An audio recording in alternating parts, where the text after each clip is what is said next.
pour lire et méditer un passage du livre du ciel de Louisa Piccarreta. Au nom du Père qui me crée, du Fils qui me sauve et du Saint-Esprit qui me sanctifie. Amen. Jésus, une fois de plus, nous nous immergeons en toi, dans ta divine volonté, nous nous unissons à toi, nous nous identifions à toi, nous nous consumons en toi nous perdons le rien que nous sommes, nous fusionnons nos volontés dans la tienne, nous te faisons doux Jésus l'offrande de nos volontés pour que tu t'en serves comme champ d'action, comme terrain de jeu, que tu poursuives ton œuvre de création dans nos cœurs, nous nous perdons en toi, nous nous abandonnons entre tes bras à la manière de tout petit, de bébé, et comme tous les jours, eh bien, nous te serrons fort contre nos cœurs et nous voulons te dire d'une seule voix que nous t'aimons. Nous voulons t'adorer, te louer, te bénir, te glorifier, t'honorer, te remercier, t'embrasser, le tout avec ta volonté à toi, au nom de toutes les générations humaines. Voilà, que chaque battement de cœur te proclame cet amour, que chaque mouvement, que chaque regard, que chaque pas, nous voulons tout inonder d'amour pour toi, Seigneur. Jésus, nous voulons te demander de venir vivre dans nos cœurs. Viens t'y établir avec ta maman, ton Père, l'Esprit Saint. Viens prendre les commandes de nos existences jusqu'à nos derniers souffles. Nous te remettons les rênes de nos vies, Seigneur. Nous te demandons d'être l'acteur de chacun de nos actes, que ceux-ci ne soient plus des actes humains, mais que tous faits par toi, ils soient divins, éternel, rempli de l'infini avec cette portée intemporelle, universelle, cette portée magnifique, tous ces actes, ces vies divines, t'amenant une gloire parfaite, un amour parfait, une adoration parfaite. Seigneur, viens nous investir complètement de ta présence, de ta lumière, de ton Esprit Saint, marque-nous de ce sceau royal, le sceau de ton divin fiat, et viens particulièrement vivre ce moment que nous allons prendre maintenant en chacun de nous. Donc viens écouter à travers nos oreilles, parler à travers nos lèvres, viens respirer dans toutes nos respirations, viens faire palpiter nos cœurs, viens faire bouger nos mains, etc. Viens tout faire en nous, Seigneur. Nous sommes totalement abandonnés à toi. Viens disposer nos cœurs pour que nous puissions vraiment comprendre ces passages que tu veux nous donner aujourd'hui. Viens nous travailler et que nous puissions grandir en intimité avec toi. Pousse-nous, Seigneur, à y repenser et à mettre en pratique ces petits conseils que tu donnes à Louisa, même si bien sûr nous n'avons pas la même mission qu'elle. On a bien compris cela, tu ne nous demandes pas ce que tu lui demandes à elle, ce que tu lui as demandé à elle, mais vraiment tu glisses des conseils pour chacun de nous dans les temps de sécheresse ou dans les attaques, si on est fort attaqué par des démons ou par des personnes autour de nous. Eh bien voilà, tu nous donnes de très bons conseils et tu nous aides aussi à arriver à notre anéantissement, vraiment en nous demandant de pratiquer des actes d'humilité, de t'appeler dans chacun de nos actes, etc. Donc vraiment, tu nous travailles et dans ce premier volume, d'ailleurs dans les premiers volumes, tu poses toutes les fondations vraiment pour la vie dans la divine volonté, pour nous amener à vivre unis à toi, inséparables de toi. Donc c'est vraiment très important de passer par ces premiers volumes. Tu travailles le cœur de Louisa et vraiment à travers elle, tu nous travailles, tu ne fais pas que lui donner comme ça des enseignements et nous donner des enseignements, mais tu nous donnes ce dont tu nous parles, la semence du bien dont tu nous parles. Donc tu nous parles de l'humilité, tu nous parles de la pureté d'intention, tu nous parles de la parfaite obéissance. Tu nous parles de la constance, même dans les épreuves et surtout dans les épreuves, etc. Tu nous mets en même temps cela dans notre cœur. Vraiment, donc plus on va méditer, au plus cela va grandir en nous et tu vas nous pousser vraiment à mettre tout cela en pratique. Alors vraiment, nous te bénissons, Seigneur, et nous te laissons le champ libre complet. Enveloppe-nous de ta lumière, donne-nous ton cœur à toi, que nous puissions vraiment être attentifs dans ce moment, que ce soit toi qui le sois en nous.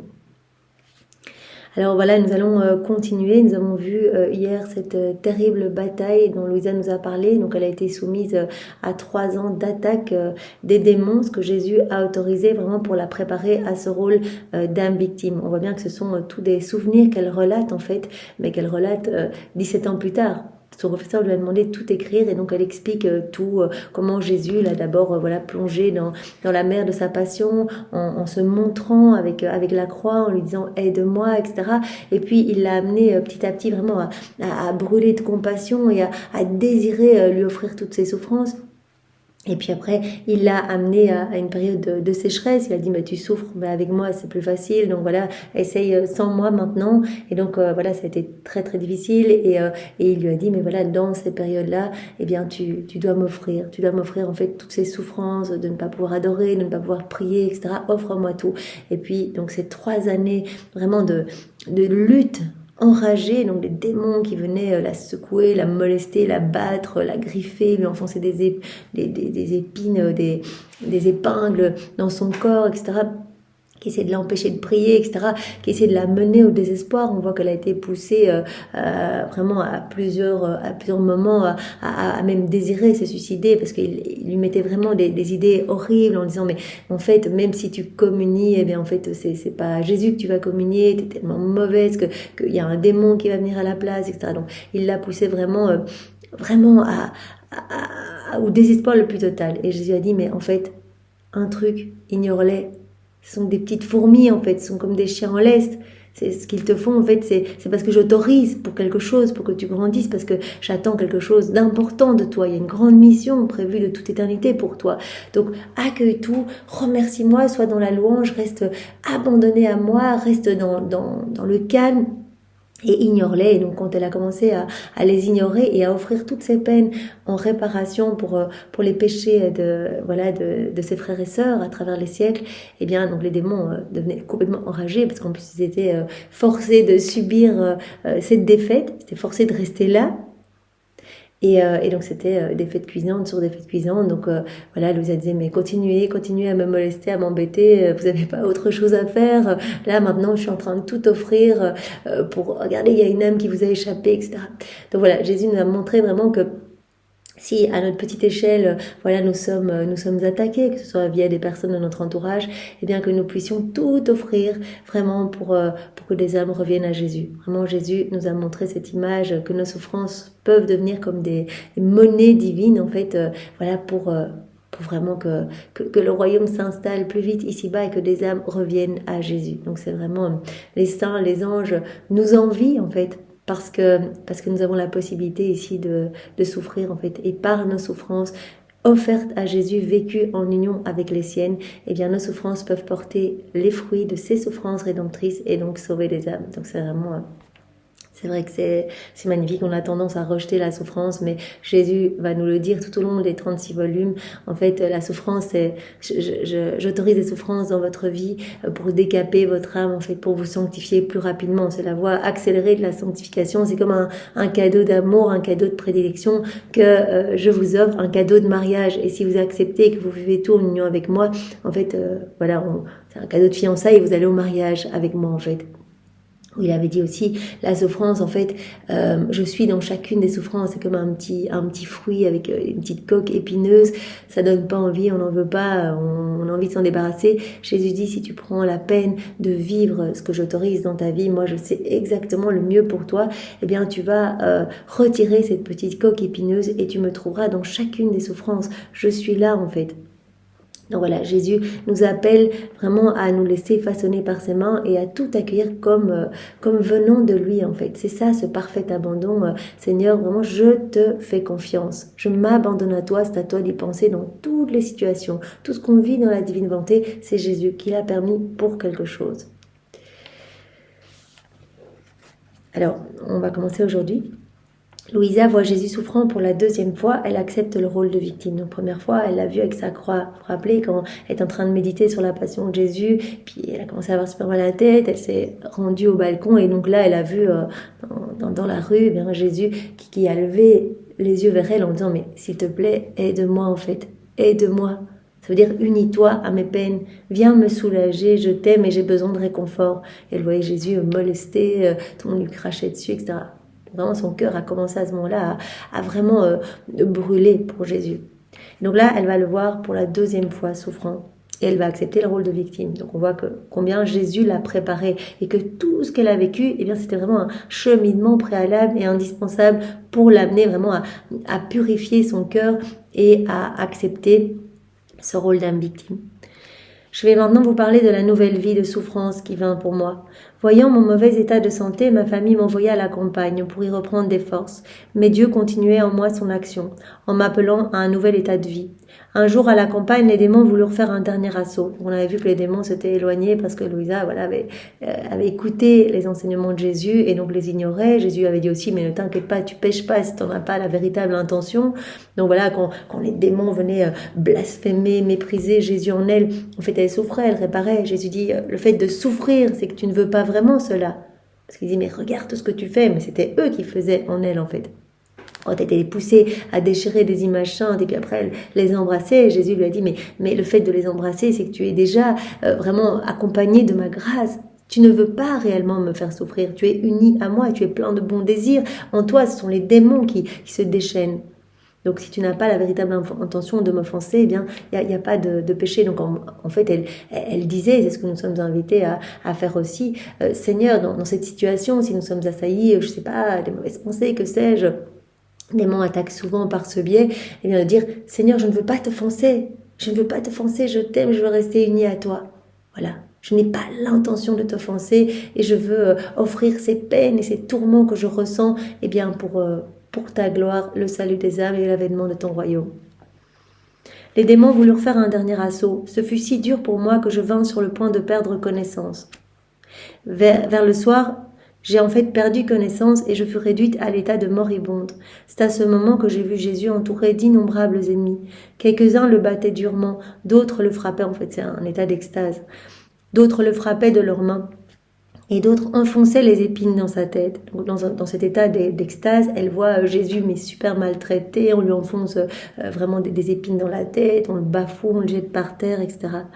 Il y en avait qui disloquaient ses jambes et ses bras, le mettant presque en pièces. Ensuite, ils le placèrent tout meurtri dans les bras de la Sainte Vierge.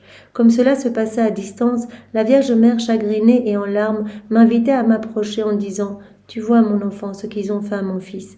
Réfléchis un peu comment l'homme traite Dieu, son Créateur et son plus grand bienfaiteur. L'homme ne donne à mon fils ni repos ni répit et me l'amène tout brisé. » Maman Marie qui a Jésus tout disloqué, en sang dans ses bras, dit à Louisa, mais regarde en fait ce que les hommes font à mon enfant. Ils ne lui laissent ni repos ni répit. Ils me l'amènent à chaque fois tout brisé. Médite sur les offenses énormes que commettent les hommes en traitant Dieu de cette manière, ainsi qu'aux terribles punitions que Dieu, leur Père, ne manquera pas de leur donner. Dieu est miséricorde, mais Dieu est aussi justice. Et donc la Vierge Marie dit à Louisa, mais regarde tout ce que les hommes font à leur Dieu. Et toutes les punitions que cela va entraîner.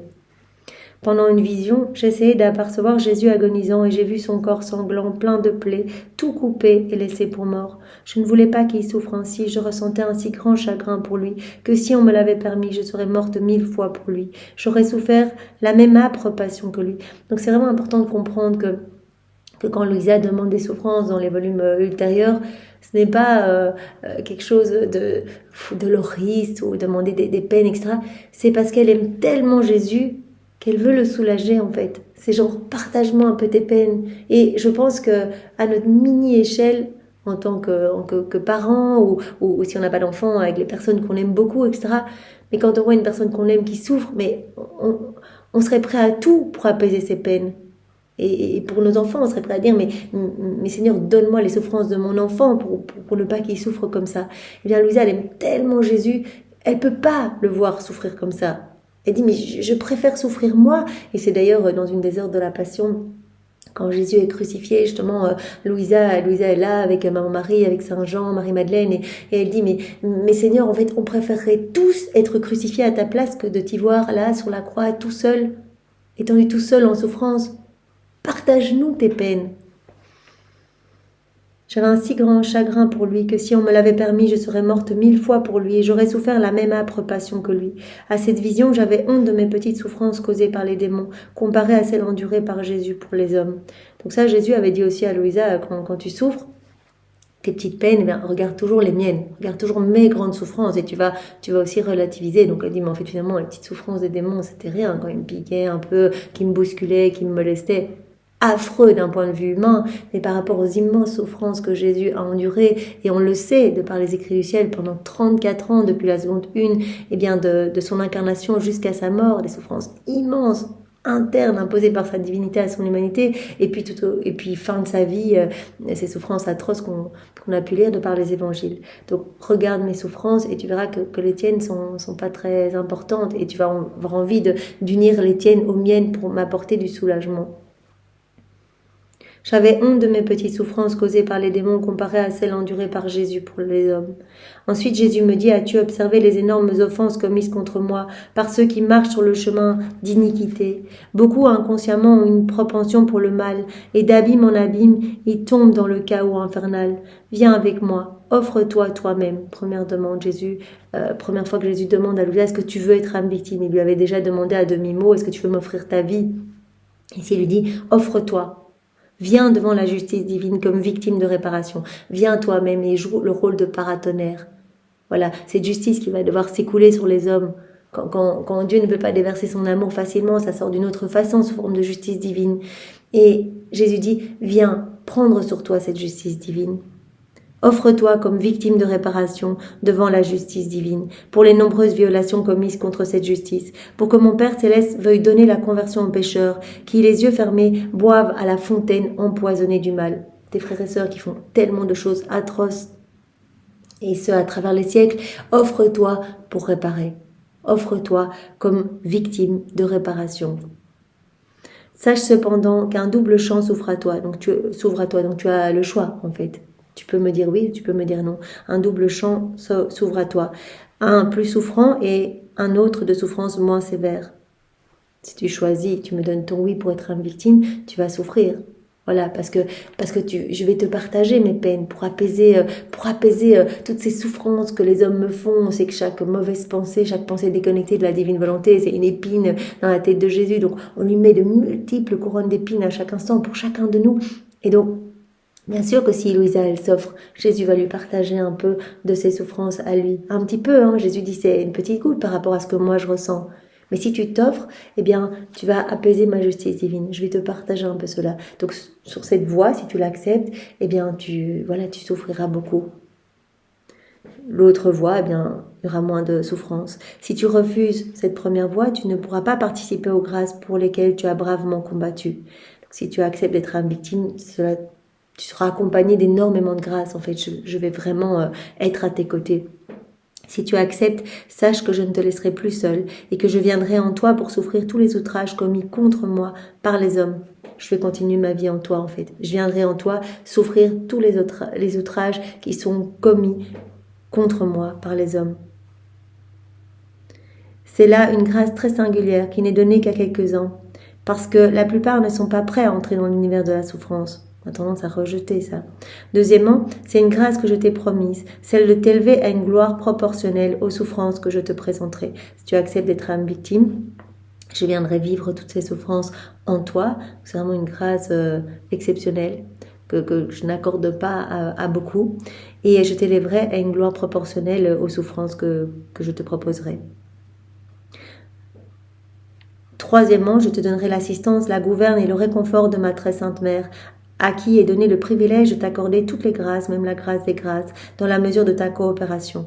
Donc, tu vas avoir vraiment des grâces sensibles, je viendrai vivre tout en toi, toutes ces souffrances en toi.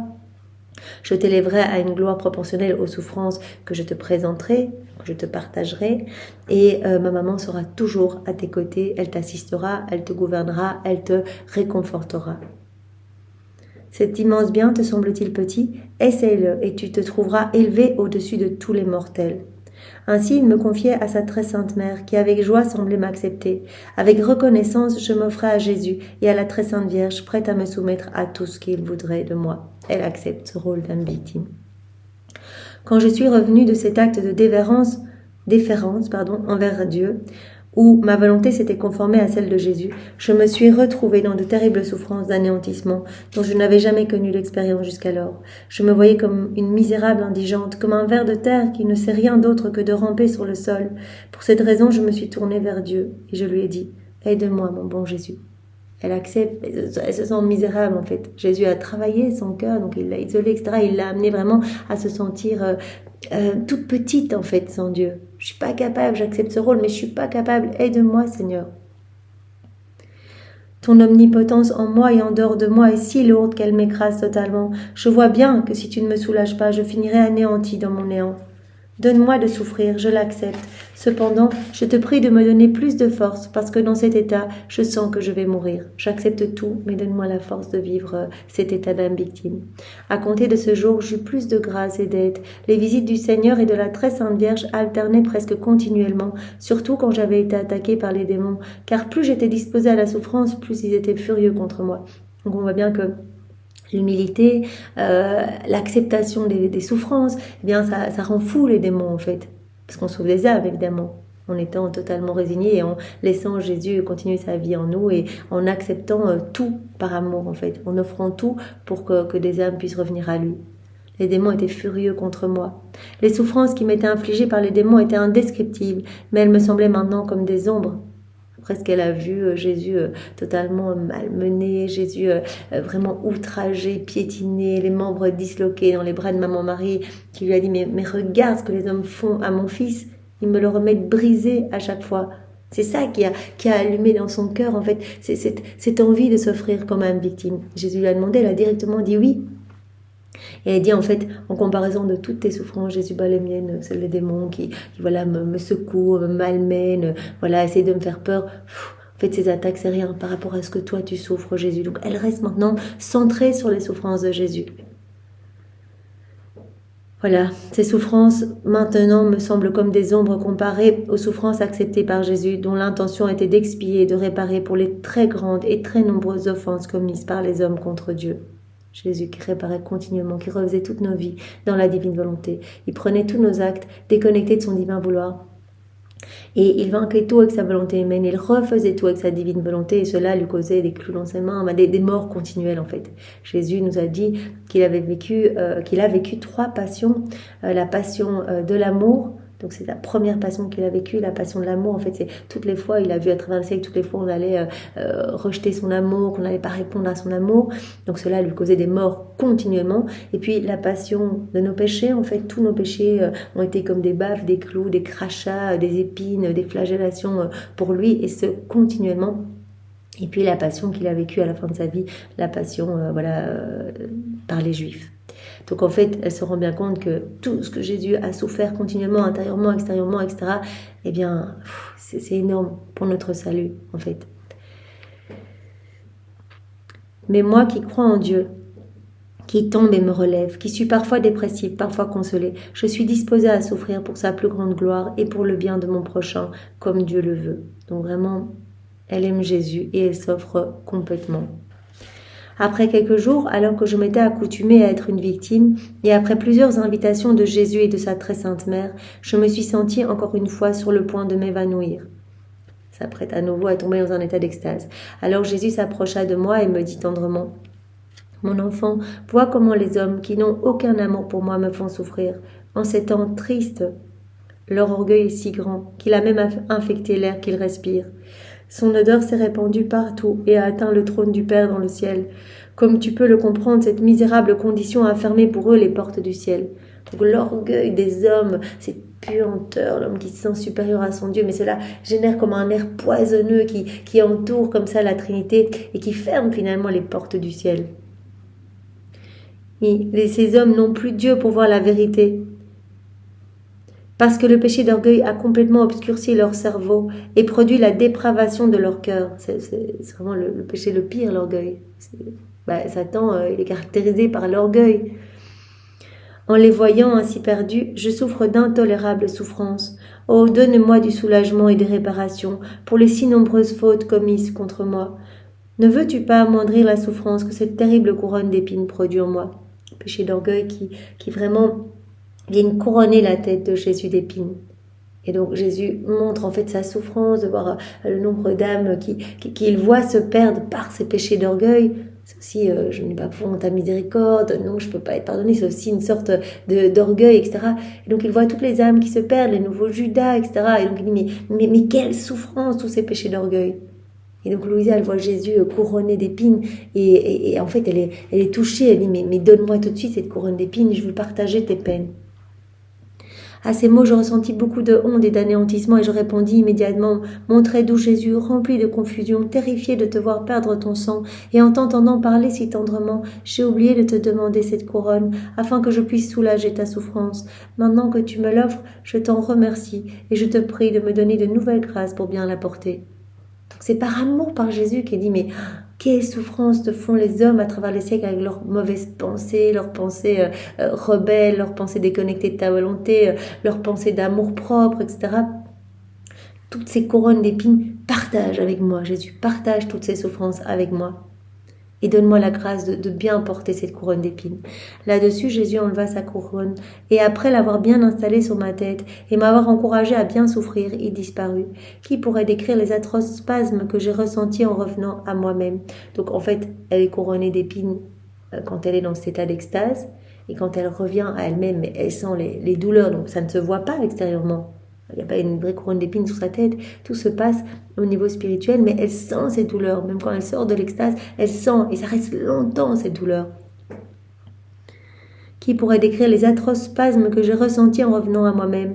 À chaque mouvement de ma tête, les douleurs devenaient plus grandes. Je sentais les épines pénétrer dans mes yeux, mes oreilles, ma nuque et jusqu'à ma bouche, déclenchant des spasmes de telle manière que je ne pouvais prendre aucune nourriture. C'est Jésus qui lui partage sa couronne d'épines. On a toujours l'impression que Jésus avait une toute petite couronne d'épines et quelques épines. Il suffit d'aller... j'ai été encore récemment dans un lieu où il y avait une relique d'une épine de la couronne de Jésus, mais c'est comme ça. C'est vraiment, c'est comme un immense clou. Et il n'avait pas que des petites épines ici, c'était toute sa tête qui était dans ce casque d'épines. Jésus qui a été couronné 3 fois d'épines. Et Jésus dit, et ça continue en fait. Voilà, tout est toujours en acte. Donc vous pensez à de mauvaises choses, mais clac, en fait c'est une épine dans ma tête. Voilà, qui pourrait décrire les atroces spasmes que j'ai ressentis en revenant à moi-même? À chaque mouvement de ma tête, les douleurs devenaient plus grandes. Je sentais les épines pénétrer dans mes yeux, mes oreilles, ma nuque et jusqu'à ma bouche, déclenchant des spasmes de telle manière que je ne pouvais prendre aucune nourriture. Pendant 2 ou 3 jours, je suis restée dans cet état de souffrance. En m'abstenant de manger, je diminuais les spasmes. Quand il se calmait et que je recommençais à prendre un peu de nourriture pour me restaurer, mon Jésus immédiatement et sensiblement prenait ma tête dans ses mains et serrait. Cela peut paraître étrange, Jésus tout amour qui vient serrer cette couronne d'épines sur la tête de Louisa, mais Louisa s'est offerte. Et vraiment, voilà, Louisa s'est offerte pour que les âmes soient sauvées. Donc elle accepte, elle a dit oui pour toutes les souffrances. Je veux te soulager. Soulager Jésus, c'est lui ramener des âmes. Donc elle a donné son oui et elle reçoit des grâces immenses pour pouvoir vraiment tolérer ces souffrances, bien qu'elles soient inénarrables, comme on peut le voir, elle n'arrive plus à manger, etc. C'est des souffrances dans toute sa tête. Les douleurs étaient renouvelées et plus intenses qu'auparavant, et parfois je perdais complètement mes sens et je m'évanouissais, tellement la douleur était forte. Dès le commencement, mon état de victime fut doublé par mon inquiétude au sujet de ma volonté de souffrir pour mon bon Jésus, et par les continuels tracas causés à ma famille qui, me voyant souffrir et se voyant incapable de m'amener à prendre quelque nourriture, croyaient que j'avais contracté cette indisposition parce que je ne voulais plus rester à la campagne. Donc elle était à la campagne, sa famille l'a envoyée dans cette maison à la campagne. La famille s'inquiète, donc elle dit non seulement voilà je souffre en fait secrètement, elle souffre avec Jésus, ce couronnement d'épines qui ne se voit pas à l'extérieur, mais en plus tout cela est doublé par le tracas que je me fais parce que ma famille en fait se pose des questions et commence à soupçonner que comme si je faisais des chichis en fait, comme si c'était quelque chose résultant de mon imagination. Donc elle n'en parle à personne, c'est vraiment important de le dire, elle n'en parle à personne et donc sa famille la voit comme ça, manger de moins en moins, s'isoler dans sa chambre, c'est une adolescente ou une jeune femme. Et donc tout le monde se demande un peu ce qui se passe. Ils attribuaient chaque refus de nourriture à mes caprices, ayant pour objectif mon retour rapide en ville. Donc en fait, la famille pense que Louisa, elle fait des chichis en fait, en disant je mange pas, etc., pour qu'on la rapatrie en ville. Donc c'est une souffrance pour elle. Elle dit voilà, non seulement Jésus, voilà, je vis, j'accepte de partager tes peines. Elle a encore des attaques des démons parce que plus elle souffre, plus elle est assaillie, parce que ça rend fou les démons. Et en plus, elle a sa famille qui commence à s'en mêler et à quelque part attribuer tout ce qu'elle vit à vraiment voilà, comme si elle essayait de jouer la comédie. Ma nature se rebellait contre cette double souffrance, mais comme ma famille n'était pas une composante importante de ma souffrance, mon Seigneur me taquinait en me menaçant de me retirer sa grâce si j'avais du ressentiment contre ma famille. Donc Jésus vraiment dirige Louisa, c'est vraiment le meilleur professeur, il dit mais n'aie aucun ressentiment, c'est rien du tout cette petite peine-là que ta famille quelque part t'occasionne. Plus grande peine, eh bien c'est le partage de mes souffrances et vraiment offre tout, offre-moi tout, de toute façon j'autorise tout ce que tu vis, c'est moi qui suis aux commandes de tout, tu m'as donné ton oui, donc c'est moi qui gère tout. Un soir, j'étais assise à la table et je souffrais d'une façon qui m'empêchait d'ouvrir la bouche. Ma famille, d'abord avec douceur, puis avec indignation, exigea que j'obéisse et que je mange. Incapable de les satisfaire, je commençais à pleurer. Donc, elle a tellement mal qu'elle n'arrive même plus à manger et sa famille la force à manger en pensant qu'elle fait la comédie. Afin de ne pas être vue ainsi, je me suis retirée dans ma chambre, où j'ai continué à pleurer. J'ai supplié mon Jésus et la très sainte Vierge de me donner la force de supporter cette épreuve. Pendant ce temps, je faiblissais, et de tout mon cœur je dis, « Mon bon Seigneur, c'est un dur tourment pour moi de voir ma famille si ennuyée par ce qui m'arrive, et cela pour une si injuste raison. » Ne permets pas qu'ils me voient dans cet état. Je préférerais mourir plutôt que de leur laisser connaître ce qui se passe entre nous deux. Ce sentiment est si fort en moi que sans trop que je sache pourquoi, je ne peux pas m'empêcher de me cacher pour que personne ne puisse me voir ainsi.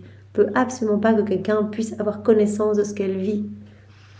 Quand je suis surprise et que je n'ai pas le temps de dissimuler mes souffrances et mes larmes, je me sens anéantie et comme si tout mon être fondait comme de la neige dans un feu. Donc quand elle n'a pas le temps de cacher ses souffrances, qu'elle est à table et qu'elle ressent ses élancements, des épines et qu'elle doit faire des grimaces de souffrance, en fait elle est tellement triste parce qu'elle veut absolument pas que ça se sache, que ça se voit. Elle dit, je sens comme si tout mon être fondait comme de la neige dans un feu.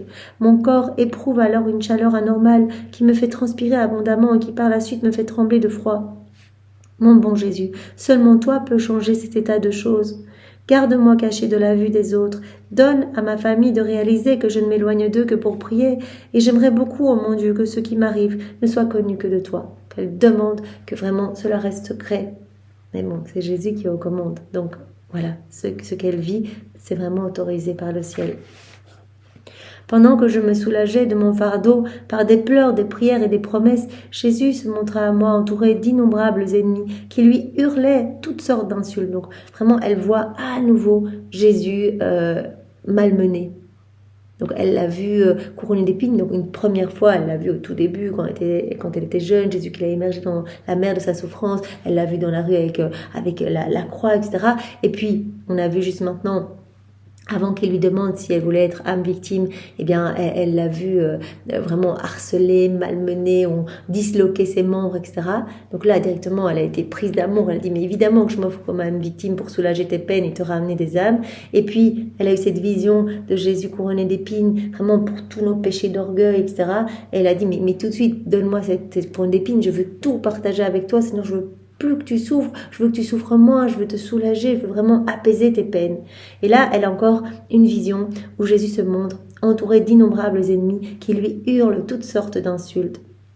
Quelques-uns le piétinaient, d'autres lui tiraient les cheveux, d'autres encore le blasphémaient avec des sarcasmes diaboliques. Mon adorable Jésus semblait vouloir se dégager des pieds puants qui l'oppressaient, et il regardait autour comme s'il cherchait un ami qui le libérerait. Je remarquai qu'il n'y avait là personne pour lui offrir de l'aide. Donc elle voit à nouveau Jésus par terre au milieu des insultes et on l'écrase, on lui donne des coups de pied, etc. Et elle voit le regard de Jésus qui cherche partout pour trouver une âme pour lui tenir compagnie. C'est ce qui se passe durant sa passion quand on médite les 24 heures. Eh bien, Jésus, très souvent, il cherche des yeux ce que sa voix n'ose demander, de la compagnie. Quand Jésus est jeté dans le cédron, qu'il est tout seul, que tous ses amis l'ont abandonné, il cherche de la compagnie. Dans la divine volonté, nous sommes là. Il suffit que vraiment nous nous remémorions ce moment et cela se réactualise comme si cela se passait dans notre cœur avec tous les fruits attachés. Donc on est là, on lui amène du soutien, on lui amène de l'amour. Mais Louisa, qui a ce rôle d'être âme victime, elle va véritablement partager les peines de Jésus, les épines, les crachats, les coups, tout ça à l'intérieur. Donc toute la passion de Jésus, elle est la première à vivre cette passion intérieurement. C'est la première stigmatisée à l'intérieur. Il y avait eu beaucoup de saints avant elle qui avaient eu les stigmates extérieurs. Voilà, Sainte Rita, une épine, Padre Pio, les stigmates, etc.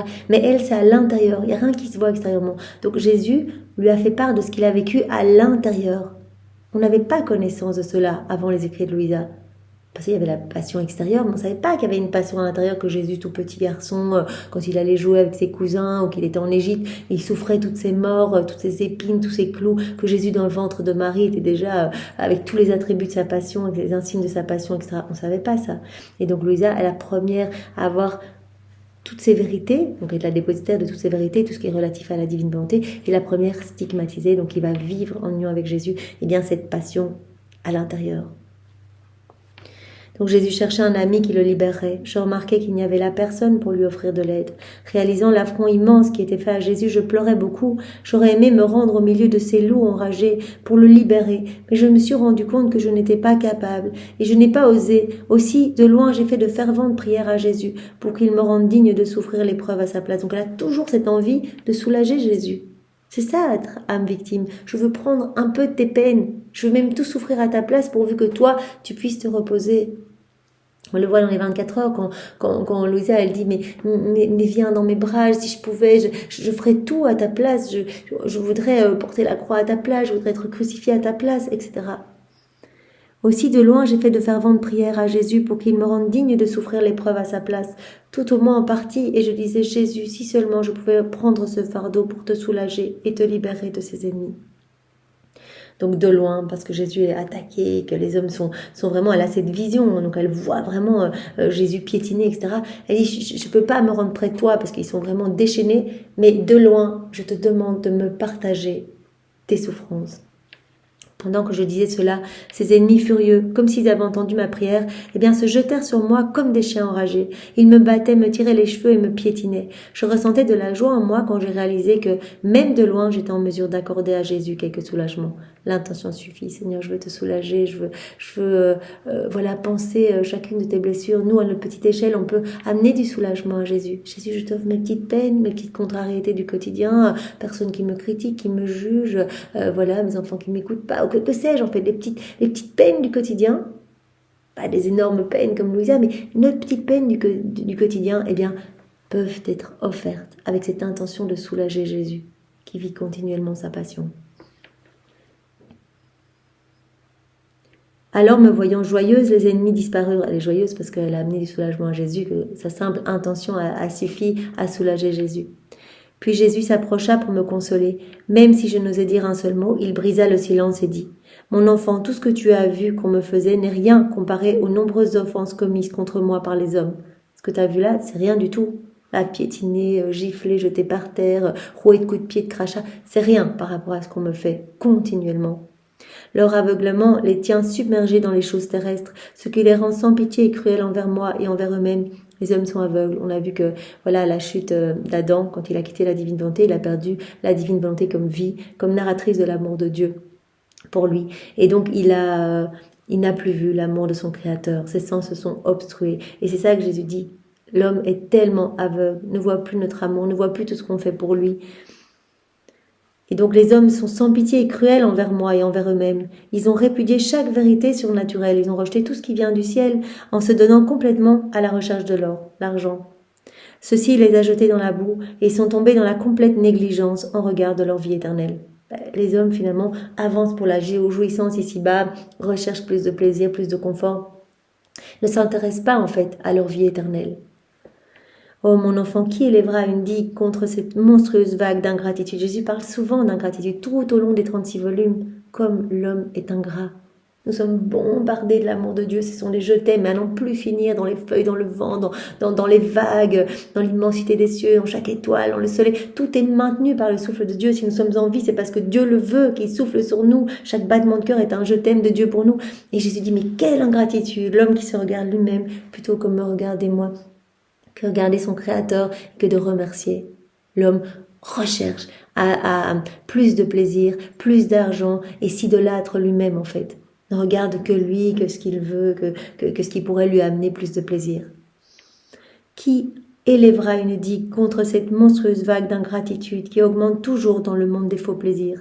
Ce sont les âmes victimes, Louisa qui s'est offerte, elle va comme mettre un filtre en fait. Chacun des actes de Louisa, et d'ailleurs Jésus a dit, à votre petite échelle, donc les âmes qui vivent dans la divine volonté, chacun de vos actes va servir de filtre de lumière et nous allons pouvoir regarder la laideur de nos enfants à travers ce filtre de lumière. Et donc notre justice divine sera apaisée. Voilà, en fait, vous nous donnez de l'amour au nom de tous, chacun de vos actes, chacun de vos mouvements, chacun de vos pas, chacun de vos regards nous donne un amour parfait et cela compense pour tous ceux qui ne nous donnent pas d'amour. Quand on fait un acte dans la divine volonté, Jésus a dit, vous me donnez ce que les autres auraient dû me donner. Donc, par exemple, vous priez dans la divine volonté, vous allez me donner les prières les plus parfaites et réparer pour tous ceux qui ne prient pas, tous ceux qui ne veulent pas prier, tous ceux qui prient de manière distraite ou avec des prières pleines de méfiance, etc. Quand vous mangez dans la divine volonté, vous allez réparer pour tous ceux qui mangent voilà, de manière gloutonne ou voilà, avec des péchés de gourmandise, ou ceux qui mangent déconnectés de moi, sans penser à moi. Donc voilà, on répare et on donne à Dieu à chaque fois ce que les hommes auraient dû lui donner. Donc qui va élever une digue contre cette monstrueuse vague d'ingratitude qui augmente toujours dans le monde des faux plaisirs? Qui aura pitié et me délivrera de tant de personnes qui me font saigner et qui vivent noyées dans la puanteur des choses terrestres? Viens avec moi, prie, pleure et offre des réparations pour les offenses qu'ils commettent contre mon Père. Voilà, Jésus appelle les âmes qui vont vivre dans la divine volonté à être des extensions de son humanité. Il veut vivre en nous et qu'à travers nous, il puisse faire ce qu'il a fait lors de son passage sur la terre. Qu'est-ce qu'il a fait? Il a glorifié continuellement son Père. Continuellement, il venait le remercier, on l'a vu dans les heures de la Passion. Merci Père, je te loue, je te bénis pour tout ce que j'ai souffert, tout ce qu'il me reste à souffrir. Je te bénis pour cette nourriture, Père, lors de la dernière scène, etc. Donc continuellement, Jésus réparait pour tout ce qu'on ne donnait pas à travers les siècles à son Père. Donc il va continuer sa vie en nous pour pouvoir le faire, que par nos mouvements, nos actes, nos pas, eh bien, son Père reçoive toute gloire, tout honneur, toute adoration, et ce, de manière parfaite. Donc les âmes vivantes dans la divine volonté vont quelque part apaiser la justice divine. Et bien sûr, Louisa, qui est notre chef de file, qui est cette âme victime, on n'est pas appelé à la même chose non plus, mais par nos petits actes, c'est merveilleux, voilà, on va déjà apporter de la réjouissance à tout le ciel, on va apporter de l'amour à la Trinité de façon parfaite, etc. Viens avec moi et prie, pleure et offre des réparations pour les offenses qu'ils commettent contre mon Père. Ils sont aveuglés, sans esprit ni cœur, et ils n'ont Dieu que pour les choses de la terre. Ils s'opposent à moi et piétinent mes nombreuses grâces, comme si elles étaient de la boue, et ils placent tout ce que j'ai fait pour eux sous leurs pieds mondains.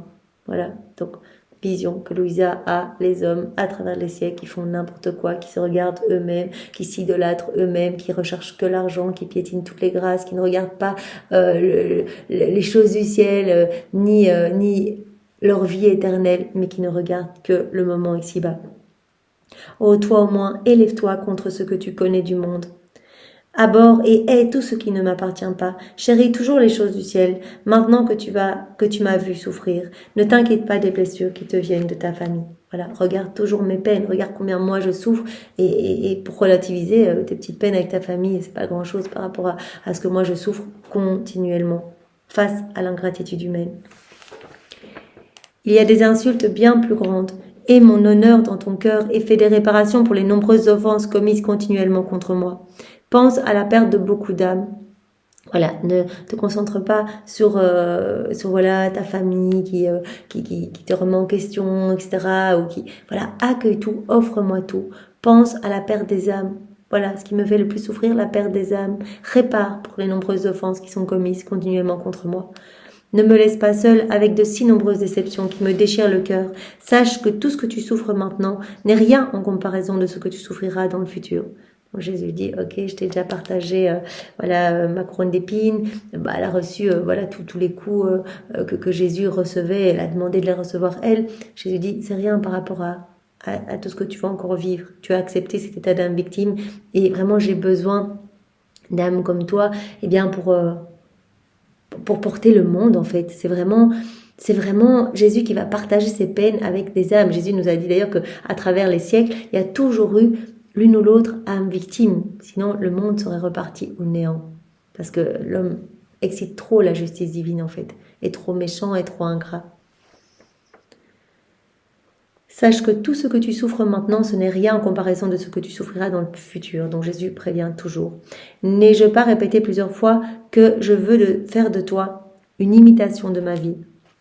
C'est ce que Jésus veut de Louisa, qu'elle soit comme un autre lui. Et c'est ce que Jésus veut de chacun de nous. Mais nous, la porte est déjà ouverte et on peut accéder à cette sainteté divine et vraiment à laisser vivre Jésus en nous, mais juste, en faisant nos petits actes unis à Jésus. En fait, chaque acte, Jésus accueille ça comme si on faisait l'offrande de toute notre vie, en fait.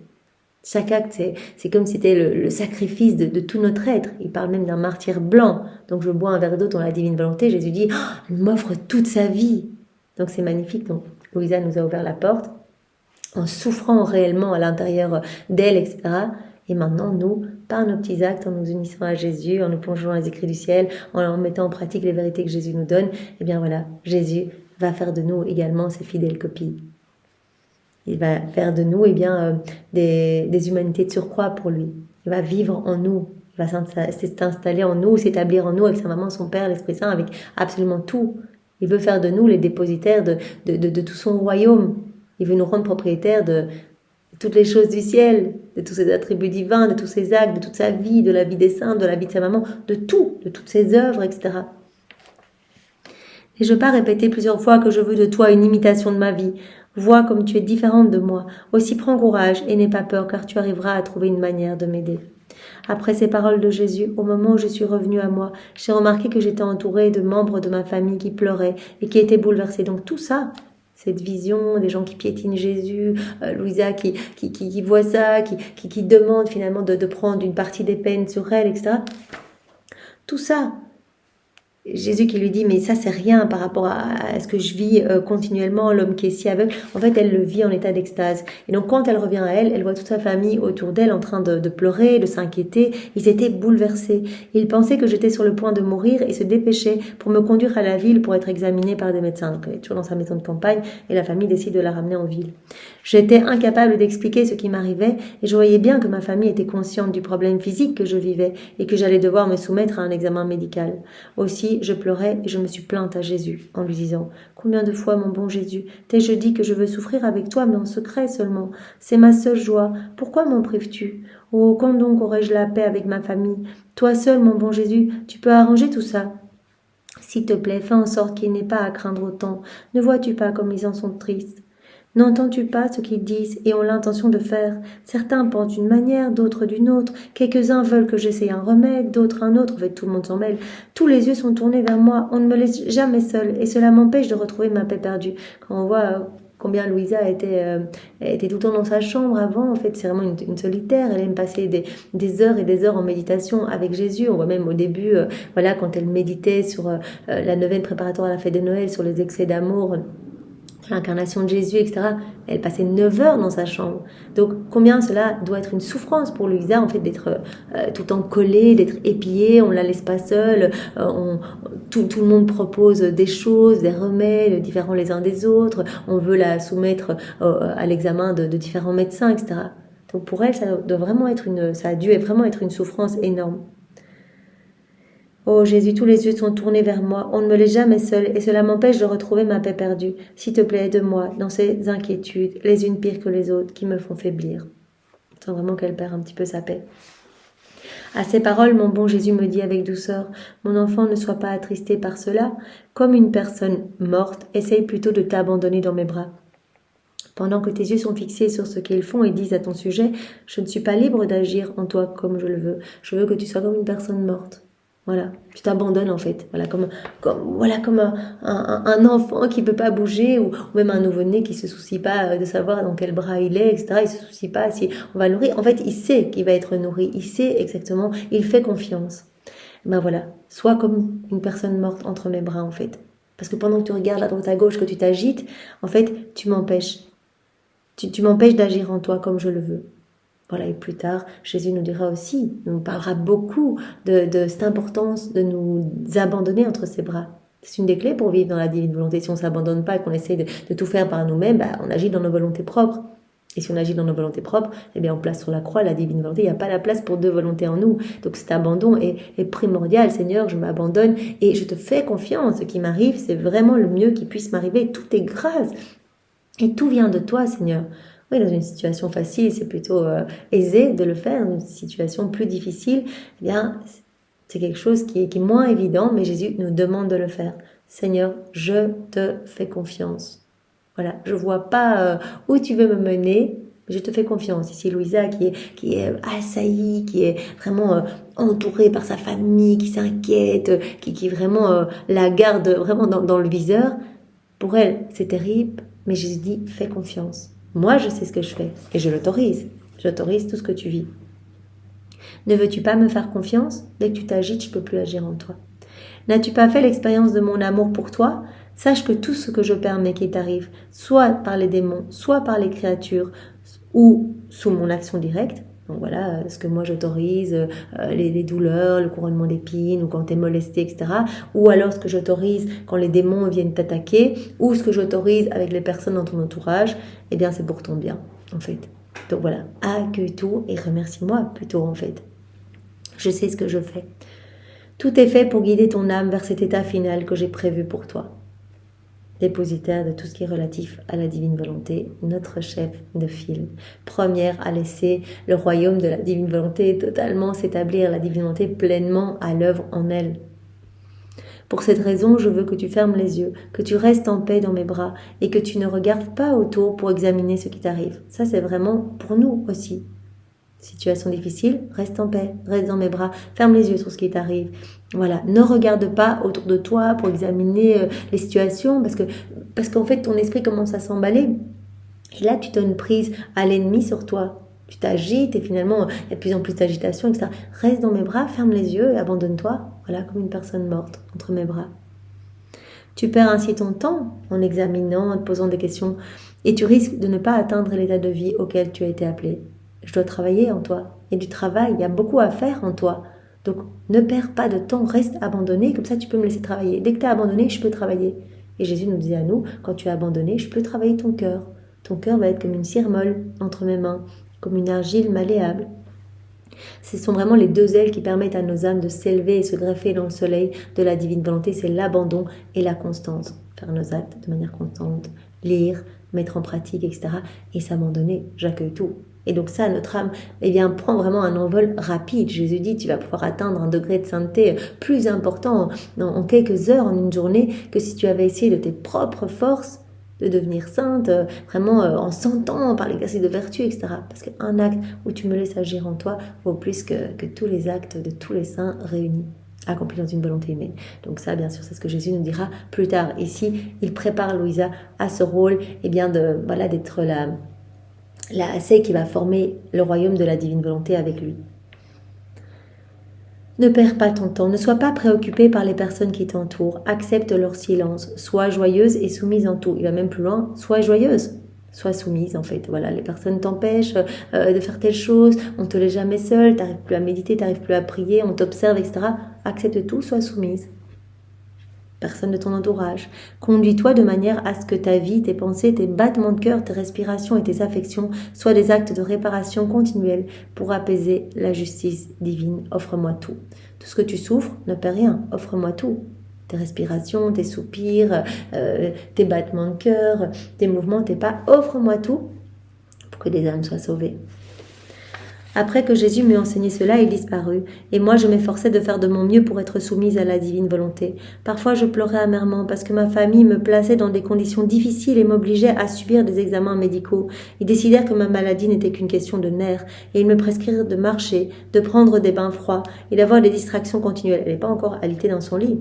Jésus la prépare vraiment à se soumettre, à s'abandonner de plus en plus, pour être vraiment l'âme qui va rester pendant 64 ans alitée, pour que Jésus puisse vraiment la travailler. Donc soumets-toi à tout ce que tu vis, toutes les personnes de ta famille, accepte-toi avec joie, abandonne-toi. C'est moi qui autorise tout cela.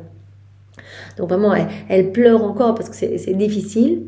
Là, on lui impose de longues marches, des bains froids, etc. parce qu'il pense que c'est une maladie qui résulte des nerfs. Il me prescrit de marcher, de prendre des bains froids et d'avoir des distractions continuelles. Pour Louisa, vous imaginez, on lui impose des distractions continuelles. Alors, elle, tout ce qui l'importe, c'est Jésus, c'est méditer sur la passion de Jésus, c'est être avec Jésus, être en prière, adoration de ses plaies, etc. Donc, on lui impose. C'est comme si nous, à notre petite échelle, on nous empêchait de prier, etc. Mais on se sentirait quand même triste aussi. Mais Jésus dit, accepte tout, c'est moi qui l'autorise. Ils décidèrent aussi que pendant ma période d'ajustement, ils ne modifieraient pas mon entourage, car un tel changement pourrait aggraver plutôt qu'améliorer ma situation. À partir de ce jour, il s'établit une guerre de feinte et de silence entre ma famille et moi. L'un m'empêchait d'aller à l'église, un autre m'enlevait ma liberté en étant constamment présent à la maison. Donc, on était tout le temps surveillé, on l'empêchait même d'aller à l'église. Un autre me convainquait de prendre mes médicaments. Les autres faisaient pression pour que je suive l'avis du docteur qui voulait même que je sois gardée la nuit. Tout le temps quelqu'un autour d'elle. Le docteur a même dit, le médecin a même dit, mais il faut qu'il y ait tout le temps quelqu'un à son chevet. Donc elle n'est jamais seule pour se retrouver avec Jésus, pour prier, etc. Néanmoins, il était facile pour eux de remarquer qu'il m'arrivait des choses qu'ils ne pouvaient pas comprendre. Donc on l'empêchait même d'aller à la messe, recevoir Jésus. Vous imaginez la souffrance pour Louisa. Elle, on l'a vu dans les premières pages, qui se préparait, mais jour et nuit avant de recevoir Jésus, en état de veille, de prière, d'acte d'amour, de réparation avant de recevoir Jésus. Là, on l'empêche même de recevoir Jésus. Après une longue période de temps, incapable de supporter tout cela plus longtemps, je ramassais mon courage et je me plaignais à mon Seigneur. Mon bien-aimé Jésus, comme il m'est devenu difficile de supporter ma famille, la situation a atteint un tel point qu'il me prive de choses qui me sont particulièrement chères. Je suis privée d'à peu près tout, même des sacrements. Qui aurait deviné que j'atteindrais un état où je serais incapable de m'approcher de toi dans les sacrements ou de simplement te rendre visite? Voilà, Jésus autorise pour la préparer à ces 64 années qu'elle va passer dans son lit. Où elle ne pourra plus bouger, et Jésus la prépare aussi, elle ne pourra plus manger, donc Jésus elle va petit à petit, elle remettra ses aliments, etc. Donc elle ne mangera plus, elle ne se nourrira plus que de l'Eucharistie, ne pourra plus bouger, elle ne dormira que très peu, etc. Donc Jésus la prépare petit à petit. Voilà, accepte toutes ces petites, ces petites oppositions, accepte tout ce que je mets en place autour de toi pour te préparer. C'est pour ton bien, tout cela. Qui aurait deviné que j'atteindrais un état où je serais incapable de m'approcher de toi dans les sacrements ou de simplement te rendre visite? Qui sait où cet état de choses finira? Jésus, donne-moi une aide nouvelle et ta force, autrement ma nature va craquer.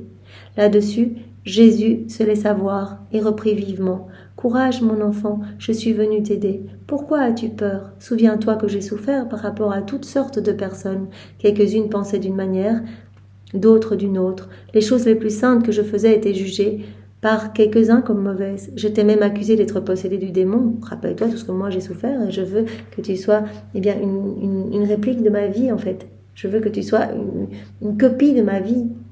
Je veux continuer ma vie en toi. Donc moi, tout ça, j'ai souffert, les humiliations, personne qui me croyait. On m'imposait toutes sortes de choses, on me jugeait. On a même dit que j'étais possédée du démon, etc. D'autres me regardaient avec mauvaise volonté ou avec des regards haineux. Ils cherchaient des manières pour m'enlever la vie. Ma présence pour beaucoup était devenue intolérable. J'étais jugée mauvais par les méchants, alors que j'étais une consolation pour les bons. Voilà, il y avait aussi les contradictions autour de moi, etc. Aussi, ne veux-tu pas, devenir comme moi et désirer souffrir, au moins en partie, les souffrances que j'ai endurées pour les créatures? Tu veux pas devenir comme moi? Regarde tout ce que j'ai souffert, je te partage cela. Regarde-moi l'entourage qui m'épiait, des regards parfois méchants sur moi. Voilà, j'étais critiquée, etc. Est-ce que tu ne veux pas que je te partage ce que moi j'ai vécu lors de mon passage sur la terre et qui est toujours en acte de se donner? Je répondis, j'embrasse tout par amour pour toi, mon Seigneur. Elle redit son oui. Oui, je veux que tu me partages tout. En fait, je veux soulager tes peines. Je vécus plusieurs années de cette manière, souffrant par les démons, par les créatures et par Jésus lui-même qui me mettait à part pour partager ses souffrances. Donc au milieu de sa famille qui l'épie, qui lui impose des choses, qui l'empêche d'aller à l'église, etc. Au milieu de cette difficulté-là, Jésus continue à lui partager couronne d'épines, clous, etc. Et les démons continuent à s'acharner sur elle parce qu'ils ont horreur des âmes qui sont complètement offertes et ils essayent de la faire lâcher. J'ai vécu plusieurs années de cette manière. Avec le temps, j'atteignis un point où j'avais honte de moi-même. J'étais confuse en fait. Je rougissais quand j'étais vue par quelqu'un. D'ailleurs, même à l'époque où j'étais en bonne santé, le simple fait de rencontrer quelqu'un ou d'avoir à converser avec les autres, y compris avec les gens de ma famille, était pour moi un grand sacrifice. Déjà, elle dit, mais déjà même quand j'avais pas tout ça, en fait, elle aime pas être le centre. Elle dit déjà, je n'aimais pas parler à quelqu'un, je devenais directement toute rouge, etc. Donc là, le fait que tout le monde me regarde, que tout le monde parle de moi, qu'on décide du remède, de ce qu'il faut faire avec moi, en fait, ça la rend complètement confuse. Dans cet état, voilà. Dans cet état de souffrance, maintenant plus que jamais, je faisais l'expérience d'embarras et de troubles stupéfiants. Voyant que le traitement prescrit par le premier médecin était sans effet, ma famille me fit voir par d'autres médecins, qui eux aussi furent incapables d'améliorer ma santé. Fondant en larmes, je dis à mon Seigneur Jésus, « Seigneur, ne vois-tu pas que mes souffrances deviennent plus qu'apparentes ? Elles deviennent plus apparentes, pas seulement pour ma famille, mais aussi pour beaucoup d'étrangers qui maintenant connaissent mon affaire. Ça s'étend, Seigneur. Au début, c'était ma famille qui regarde, éventuellement les médecins. Maintenant, il y a de plus en plus de personnes qui commencent à regarder, à se poser des questions, à donner leurs avis. Je me sens confuse. Je suis confuse et je sens que ceux qui me regardent me montrent du doigt comme si j'avais fait quelque chose d'honteux ou comme si ma souffrance était contagieuse. Je ne peux pas t'exprimer la détresse que cela me cause. Qu'est-ce qui m'est arrivé pour que ces terribles peurs me reviennent encore et encore ? En fait, si on les examine attentivement, on voit bien qu'elles sont injustifiées. Toi seulement, Jésus, tu peux me libérer d'une telle publicité et de telles appréhensions. Toi seul peux permettre que mes souffrances restent secrètes. Je supplie ta bonté de m'entendre. En premier, notre Seigneur fit comme s'il ne m'entendait pas. Donc elle dit, s'il te plaît Jésus, je veux vraiment que ça reste un peu caché, que ça reste secret. Aide-moi, en fait, cela génère en moi des peurs qui sont totalement injustifiées. Toi, tu peux me libérer, en fait, d'une telle publicité, de telles appréhensions. Aide-moi, Jésus. Dans un premier temps, Jésus fait comme s'il n'entendait pas Louisa. Ma souffrance augmentait. Ensuite, il eut pitié de moi et dit, « Viens à moi, mon enfant, je veux te consoler. Parce que tu souffres, tu as raison de te lamenter. Mais rappelle-toi combien plus j'ai souffert par amour pour toi. » Chaque fois, Jésus ramène Louisa à contempler les souffrances que lui a vécues. Tout ce que tu as vécu, ce n'est qu'une petite goutte par rapport à ce que moi j'ai vécu. Les personnes qui te jugent, etc. Regarde-moi, combien j'ai été jugée, combien j'ai été calomniée, tournée en dérision. Chaque fois, Jésus l'appelle à contempler ses souffrances à lui. Parce que tu souffres, tu as raison de te lamenter, mais rappelle-toi combien plus j'ai souffert par amour pour toi. D'une certaine façon, mes souffrances étaient cachées, elles aussi, dans un premier temps. Néanmoins, la volonté de mon Père était que je souffre publiquement. Là-dessus, j'ai fait face à tous les mépris, les disgrâces et les confusions, même d'être privée de mes vêtements. Je suis apparue nue devant une très grande foule. Peux-tu imaginer une plus grande confusion que celle-là ? Jésus, d'ailleurs, il a été mis à nu 3 fois, couronné d'épines 3 fois, mis à nu 3 fois. Donc il dit à Louisa, tu vois, toi tu ressens de la confusion, de la gêne, etc. qu'on parle de toi. Il dit, moi au début mes souffrances étaient cachées, mais la volonté de mon Père a voulu qu'à un moment tout cela sorte publiquement, que je souffre publiquement, et tu as vu comme j'ai été l'opprobre. Regarde, j'ai été vraiment sujet à tous les mépris, les disgrâces, les confusions. J'ai été privée de vêtements devant une foule énorme. Peux-tu imaginer une plus grande confusion que celle-là ? Ma nature ressentait elle aussi ce type de confusion, mais mon esprit était fixé sur la volonté de mon Père. Donc voilà, un nouveau conseil de Jésus. C'est vrai, là, tu te sens confus, tu te sens le centre d'attention, t'as l'impression que tout le monde te juge, comme si tu étais montré du doigt, comme si ta souffrance était contagieuse, etc. Tu te sens comme jugé. Mais regarde-moi qui étais nue au milieu de la foule. Qu'est-ce que j'ai fait ? J'ai pas regardé cette confusion, j'ai pas regardé mon état de disgrâce, non. Je me suis fixée sur la volonté de mon Père et j'offrais tout à mon Père. J'offrais cette épreuve en réparation des nombreuses indécences commises sans broncher devant le ciel et la terre. On le voit tout au long de la Passion Jésus. Tout ce qu'il vit, il répare en même temps. Il est foulé aux pieds, on lui crache dessus, bien il va réparer pour tous les actes irrespectueux commis dans les églises, tous les sacrilèges, tous les blasphèmes, etc. Quand il est mis nu, Jésus a réparé pour tous nos actes indécents, pour toutes les impudicités, etc. Pour les péchés de la chair, quand il a été flagellé, il a réparé pour tous les péchés de la chair. Pour tous les péchés commis avec les 5 sens, etc. Quand il a été couronné d'épines, il a réparé pour toutes nos mauvaises pensées, pour aussi tous les actes que l'on fait qui ont l'air bons humainement, mais qui sont vides spirituellement. Il réparait chaque fois. Donc il ne regardait pas ses souffrances, mais il offrait tout à son Père en réparation pour nos péchés, pour nous sauver. Donc Jésus dit à Louisa, fais de même, regarde-moi, tout ce que j'ai souffert et ce que je faisais. J'offrais cette épreuve en réparation des nombreuses indécences commises sans broncher devant le ciel et la terre, ces orgueilleuses ostentations qui sont accomplies avec cran comme des actes grandioses, donc vraiment les défilés avec des personnes à moitié nues, etc. Et j'ai dit à mon Père, Père Saint, accepte ma confusion, accepte ma disgrâce en réparation pour de nombreux péchés commis effrontément en public et qui sont parfois de grands scandales pour les petits-enfants. Il a offert sa confusion et sa disgrâce, voilà, cet état vraiment mis nu devant tous, en réparation pour tous les péchés vraiment, voilà, ou les tenues indécentes, etc. Pardonne à ces pécheurs, donne-leur la lumière céleste pour qu'ils puissent réaliser la laideur du péché et revenir dans la voie de la vertu. Donc Jésus réparait continuellement. Il ne regardait pas ses souffrances, il regardait les fruits de ses souffrances. Et ça, Jésus va nous en parler tout au long des 36 volumes. Ne regarde jamais tes souffrances. Offre-les-moi.